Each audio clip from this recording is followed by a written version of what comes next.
Ce que vous allez entendre ce soir est de l'inédit. Oubliez d'espérer, commencez à vouloir.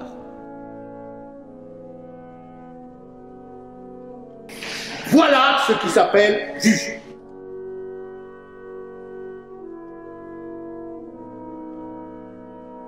Un procès, quand on parle d'écrevisse, ça implique un certain suspense.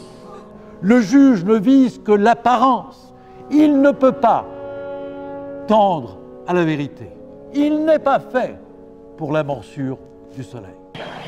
Vous avez condamné Baudelaire et vous avez condamné Louise Michel. Vous avez condamné Dreyfus et vous avez condamné Maurras. Vous avez condamné De Gaulle pendant l'occupation et vous avez condamné Pétain à la libération. Vous avez condamné les résistants que vous appeliez des terroristes et vous avez condamné les pétainistes que vous appeliez des collabos. Vous avez condamné Blum et vous avez condamné Laval. Vous avez fusillé Brasillac et vous accepteriez aujourd'hui de ne pas condamner Socrate. C'est pas tout d'être brillant. Il faut s'attendre à la haine de ceux qui le sont moins. Je sais, c'est accablant pour la défiance, dont le cri émouvant et déchirant ne pourra rencontrer chez vous aucun écho. Les chants désespérés sont les chants les plus beaux. Ou si vous préférez, c'est encore plus beau lorsque c'est inutile. Si ce que vous visez, c'est le bonheur, aspiration de pauvres,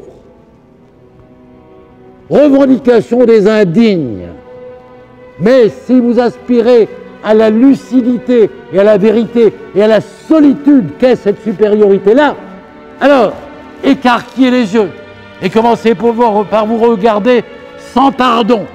Condamnez-vous et devenez. La mort en soi n'a rien d'effrayant, à moins que l'on ne soit tout à fait insensé et lâche. Ce qui est effrayant, c'est l'injustice.